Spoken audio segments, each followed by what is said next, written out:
രാജാവാകുന്ന നിത്യസത്യവചനത്തിനായി ഞങ്ങൾ അങ്ങയെ സ്തുതിക്കുന്നു.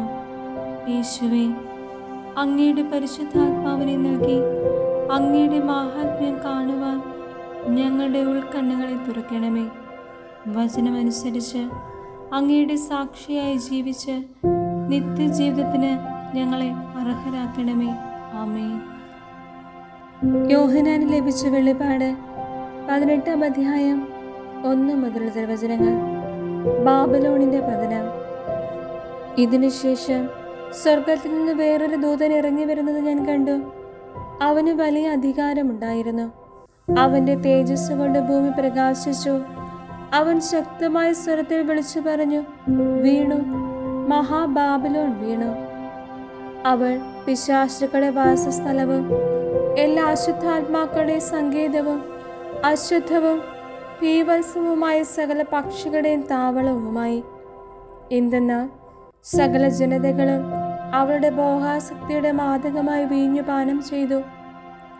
ഭൂമിയിലെ രാജാക്കന്മാർ അവളുമായി വ്യഭിചാരം ചെയ്തു. അവളുടെ സുഖഭോഗ വസ്തുക്കൾ വഴി വ്യാപാരികൾ ധനികരായി. സ്വർഗത്തിൽ നിന്ന് വേറൊരു സ്വരം ഞാൻ കേട്ടു, എൻ്റെ ജനമേ, അവളിൽ നിന്ന് ഓടിയകലുവിൻ, അല്ലെങ്കിൽ അവളുടെ പാപങ്ങളിൽ നിങ്ങൾ പങ്കാളികളാകും. അവളുടെ മേൽ പതിച്ച മഹാമാരികൾ നിങ്ങളെയും പിടികൂടും. അവളുടെ പാപങ്ങൾ ആകാശത്തോളം ഭാരം കൂട്ടിയിരിക്കുന്നു. ദൈവം അവളുടെ അതിക്രമങ്ങൾ ഓർമ്മിക്കുകയും ചെയ്തിരിക്കുന്നു. അവൾ കൊടുത്തതുപോലെ തന്നെ അവൾക്കും തിരികെ കൊടുക്കുവേൻ. അവളുടെ പ്രവൃത്തികൾക്ക് ഇരട്ടി പ്രതിഫലം നൽകുവേൻ. അവൾ കലർത്തി തന്ന പാനപാത്രത്തിൽ അവൾക്ക് ഇരട്ടി കലർത്തി കൊടുക്കുവേൻ. അവൾ തന്നെ എത്രത്തോളം മഹത്വപ്പെടുത്തുകയും സുഖഭോഗങ്ങൾ അനുഭവിക്കുകയും ചെയ്തുവോ അത്രത്തോളം പീഡനവും ദുഃഖവും അവൾക്ക് നൽകുവേൻ. എന്തെന്നാൽ അവൾ ഹൃദയത്തിൽ പറയുന്നു, ഞാൻ രാജ്ഞിയായി വാഴുന്നു, ഞാൻ വിധവയല്ല, എനിക്കൊരിക്കലും വിലപിക്കേണ്ടി വരികയില്ല. തന്മൂലം ഒറ്റ ദിവസം കൊണ്ട് അവളുടെ മേൽ മഹാമാരികൾ വരും. മരണവും വിലാപവും ക്ഷാമവും. അഗ്നിയിൽ അവൾ ദഹിപ്പിക്കപ്പെടും. അവളെ വിധിക്കുന്ന ദൈവമായ കർത്താവ് ശക്തനാണ്. ജനങ്ങൾ ബാബിലോണിനെ കുറിച്ച് വിലപിക്കുന്നു.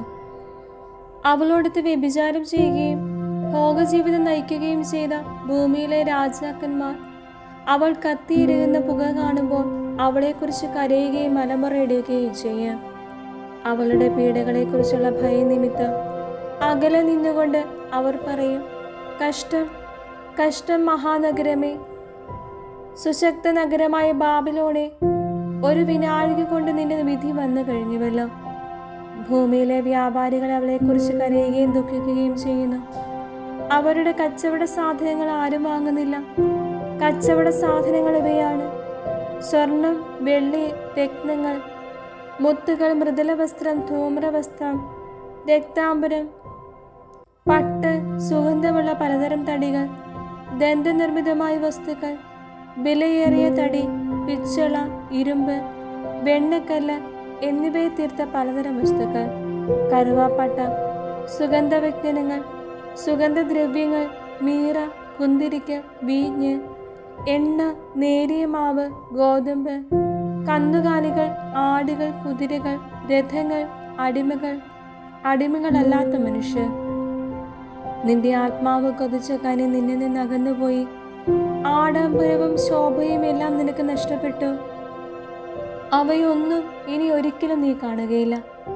അവൾ നിമിത്തം ധനികരായി തീർന്ന ഈ വ്യാപാരികൾ അവളുടെ പീഡകളെക്കുറിച്ചുള്ള ഭയത്താൽ അകലെ നിന്ന് കരയുകയും വിലപിക്കുകയും ചെയ്യും. മൃദുല വസ്ത്രവും ധൂമ്രവസ്ത്രവും രക്താംബരവും ധരിച്ചതും സ്വർണവും രത്നങ്ങളും മുത്തും കൊണ്ട് അലങ്കരിക്കപ്പെട്ടതുമായ മഹാനഗരമേ, കഷ്ടം, കഷ്ടം! എന്തെന്നാൽ 1 മണിക്കൂർ നേരം കൊണ്ട് നിന്റെ ധനം അത്രയും ശൂന്യമാക്കപ്പെട്ടു. സകല കപ്പിത്താന്മാരും കപ്പൽ യാത്രക്കാരും നാവികരും കടൽ വ്യാപാരികളും അകലെ മാറി നിന്നു.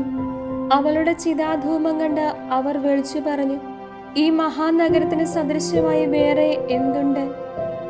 അവർ തങ്ങളുടെ തലയിൽ പൊടി വിതറുകയും കരഞ്ഞും വിലപിച്ചും കൊണ്ട് വിളിച്ചു പറയുകയും ചെയ്തു, മഹാനഗരമേ, കഷ്ടം, കഷ്ടം!